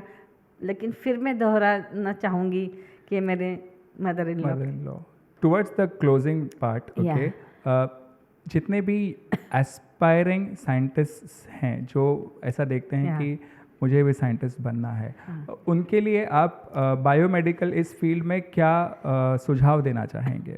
अभी हमारे टाइम तो बायोटेक्नोलॉजी करके विषय नहीं था। अभी एक बायोटेक्नोलॉजी करके विषय आया है जहाँ हम सब पढ़ लेते हैं। एक उसमें भी 2 टाइप के हैं। अभी जैसे मैंने बताया कि नेक्स्ट जनरेशन सीक्वेंसिंग टेक्नोलॉजी है, उसमें एक बायोइन्फॉर्मेटिक करके सब्जेक्ट आ रहा है। तो बायोइन्फॉर्मेटिक एक अलग ही विषय है जो हमने अभी पढ़ा, पूरा तो पढ़ नहीं सकते क्योंकि उसका जो लैंग्वेज है वो अलग है। एक आर लैंग्वेज है, एक पाइथन लैंग्वेज है, वो पढ़ना बहुत ज़रूरी है एनालिसिस के लिए। जो रॉ डेटा निकलता है सीक्वेंसिंग से, तो वो उसके लिए बहुत पढ़ना ज़रूरी है। तो आजकल के बच्चों को बहुत ज़्यादा स्ट्रीमलाइंस है जो कर सकते हैं। बट यस, आपको डिसाइड करना है कि मुझे क्या करना है, मुझे क्या बनना है। अगर साइंटिस्ट बनना है तो एक बात मैं कहूँगी कि जो अगर रिसर्च है ना, it is like swimming in the tide. आपको समझ में नहीं आता अगर ये मैं रिसर्च करूँ तो मुझे इसके फल मिलेंगे कि नहीं मिलेंगे। कभी कभी बहुत डिस्गस्टिंग भी होता है, अरे इतना मैंने काम किया मुझे कुछ नहीं मिला। तभी हार नहीं मानना चाहिए। We have to find out the solution. तो हर एक प्रॉब्लम का सॉल्यूशन क्या है, अरे ये ऐसा प्रॉब्लम है, we can't crib up on that कि, but we have to find the solution. तो आजकल के बच्चों के लिए मैं यही कि परसिवरेंस, परसिस्टेंस और मेहनत, हार्डवर्क, ये बहुत ज़रूरी है। और जितना आप पढ़ोगे उतना अच्छा है। आजकल तो ई बुक है, हमारे टाइम तो ई बुक नहीं था, तो हम लाइब्रेरी ज़्यादा इस्तेमाल कर रहे थे। तो आजकल का सब तो ऑनलाइन होता है, पढ़ते रहते हैं। तो मेरा यही कहना रहेगा कि साइंटिस्ट बनना है तो रिसर्च करना है तो आप पहले के पेपर्स पढ़ो, उसमें से नया खोज करो कि क्या है। जैसे मैंने बताया नया टेक्नोलॉजी आया है तो उसके क्या क्या हम पढ़ सकते हैं, आगे कैसे हर जीन आप स्टडी कर सकते हैं, उसका बिहेवियर पैटर्न स्टडी कर सकते हैं, उसको ये जीन को मैं कैसे ट्रीट कर सकती हूँ, ये बुरा है कि अच्छा है। तो ये सब जो ना नया technology in field of cancer के लिए, ऑफकोर्स और बहुत सारे फील्ड है अदर दैन कैंसर। आप सिकल सेल थैलेसीमिया जैसे मैंने बताया, एक CRISPR-Cas9 जो टेक्नोलॉजी है वो बहुत ही US में इफ़ेक्टिव हुई और उसके अभी ड्रग्स हुए हैं, FDA अप्रूव्ड हो गए हैं ड्रग्स अब। हाँ, FDA अप्रूव्ड हो गया सिकल सेल थैलेसीमिया के, जो इंडिया में नहीं है। तो this is all the technology effect like जो बता रही हूँ। तो साइंटिस्ट के लिए बहुत स्कोप है हमें करना चाहिए। बट और भी एक मैं बात बताना चाहूँगी, क्योंकि इतने बार मैं कहाँ कहाँ मैंने ट्रेनिंग लिया है, जैसे एमडी एंडरसन में, स्लोन केटरिंग में, जर्मनी ईएनआर लैब में, साउथ कोरिया में। तो वहाँ पर मैं देखती थी कि आज अगर आप ये एक कुछ चीज़ चाहिए, एक मुझे मशीन चाहिए, आज कुछ ये रिएजेंट चाहिए, आप आज बोलो तो विद इन अ वीक आपके पास आ जाते हैं। तो आपका प्रोजेक्ट जो है इमीडिएटली आप इम्प्लीमेंट कर सकते हो। बट यहाँ पे थोड़ा गवर्नमेंट ने थोड़ा रिसर्च के लिए ग्रांट्स बढ़ाना चाहिए, यही मैं कहूँगी कि इफ़ यू से मैंने जस्ट परसों टीवी पे देखा कि हार्डली 10% रिसर्च के लिए ग्रांट है। वो बहुत डिस्गस्टिंग है, क्योंकि कितने सारे एस डीबीटी बोलो, डीएसटी ये जो हैं, उनके ऊपर लिमिटेड पेपर्स पास होते हैं जो फंडिंग देते हैं। तो फंडिंग यहाँ पे थोड़ी अच्छी होनी चाहिए, गवर्नमेंट की फंडिंग बोलो या प्राइवेट फंडिंग बोलो, जो आगे चल के। बट यस, हमें अच्छा प्रोजेक्ट लिखना ज़रूरी है उसके लिए। बट यही मुझे कहने का ये है कि साइंटिस्ट तो बहुत हैं जो बनना चाहते हैं, बट इंडिया में थोड़ा वो बैकफुट लेते हैं, क्योंकि उनका रिसर्च आगे नहीं बढ़ता है इंफ्रास्ट्रक्चर के वजह से। जैसे मैंने बताया कि केमिकल्स हैं, ये हैं, एक मांगो तो उसके लिए ज़्यादा दिन लगते हैं। तो वो थोड़ा इसके लिए भी थोड़ा गवर्नमेंट ने थोड़ा एनकरेज करना चाहिए रिसर्च के लिए, यही मैं कहूँगी। नहीं तो हमारे पास पोटेंशियल बहुत है, हमारे बच्चे बाहर जाके क्यों अच्छा करते हैं। आपने देखा होगा आज बड़े बड़े सीईओ बोलो तो सब इंडियंस हैं, और अच्छे अच्छे साइंटिस्ट भी हो रहे हैं। पर यहाँ पे क्यों नहीं हो रहे, ये ब्रेन ड्रेन क्यों हो रहा है? क्योंकि यहाँ पे इंफ्रास्ट्रक्चर की कमी है। इमीडिएट अगर आज मैं कुछ प्रोजेक्ट बनाऊँ, अगर उसको 6 महीने बाद मुझे कुछ इंफ्रास्ट्रक्चर मिल रहा है, तो ऑलरेडी आउटडेटेड होके इंटरनेशनल लेवल पे आ गया है। बिल्कुल। तो वो एक मैं एम्फसाइज करूँगी कि हमारे बच्चे इसको डिप्राइव कर रहे हैं, इनको ये नहीं कर रहे हैं। तो गवर्नमेंट ने बहुत ही इसमें ध्यान देना चाहिए। अग्रीड।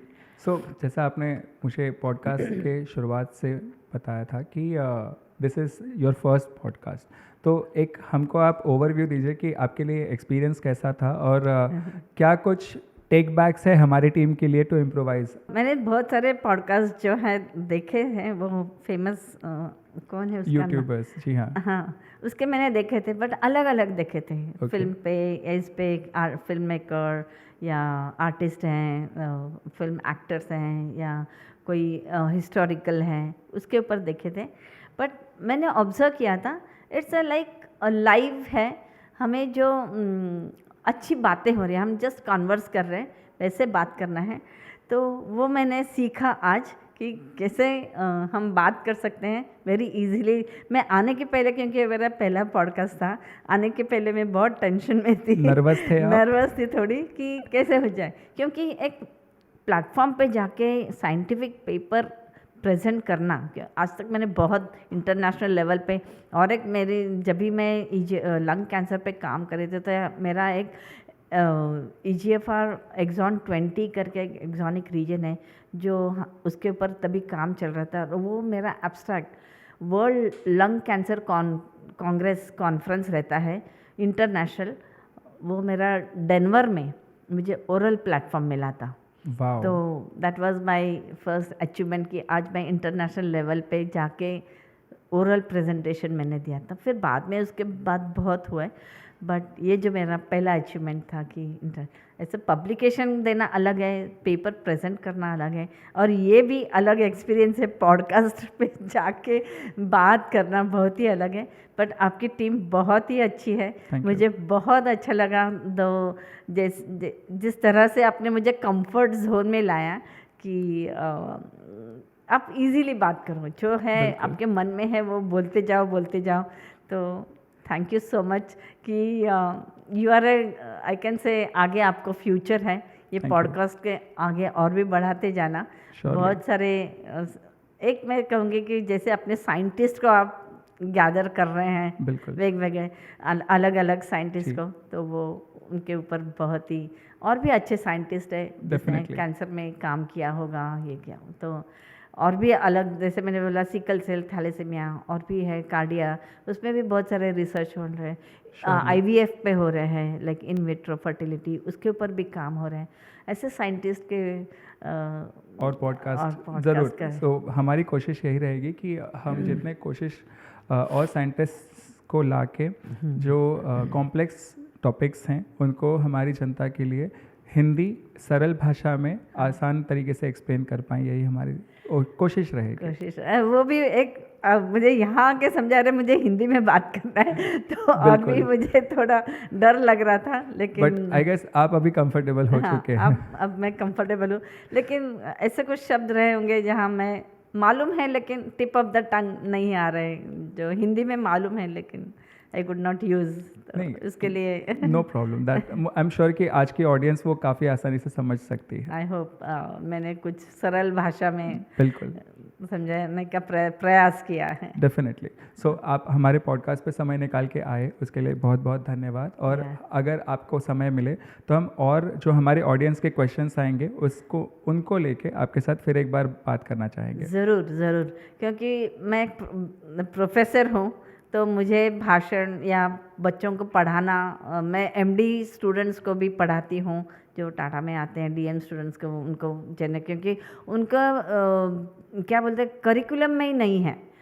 तो आज मैं बोल सकती हूँ वी साइंटिस्ट, मॉलिक्यूलर बायोलॉजिस्ट जो हैं, आज ये टारगेटेड थेरेपी के वजह से लाइमलाइट में आए हैं। बिल्कुल। तो वो एक रियली बहुत अच्छी बात है, और हम डॉक्टर्स लोगों को भी पढ़ा सक रहे हैं कि ये इसका महत्व है, क्या महत्व है। क्योंकि जब रिज़ल्ट आते हैं नेक्स्ट NGS पे बायोइन्फॉर्मेटिक एनालिसिस होके, तो उनका समझ में नहीं आता है, अरे ये म्यूटेशन भी आया है, ये भी आया है, ये भी आया है, मैं क्या करूँ, कैसे ट्रीट करूँ। तो उसका एक एल्गोरिदम है ट्रीट करने का कि कौन से म्यूटेशन को ज़्यादा इम्पोर्टेंस देना है, क्या करना है। वो सब हमारा एक मॉलिक्यूलर ट्यूमर बोर्ड करके रहता है, तो वो MTB में हम पूरा डिस्कस करते हैं, केस वाइज डिस्कस होता है, क्लिनिशियन प्रेजेंट करता है और हम मॉलिक्यूलर बायोलॉजिस्ट उसके ऊपर सुझाव देते हैं। Sure. So thank you very much madam, आप आए उसके लिए, and please have a good day. Thank you so much. Thank you.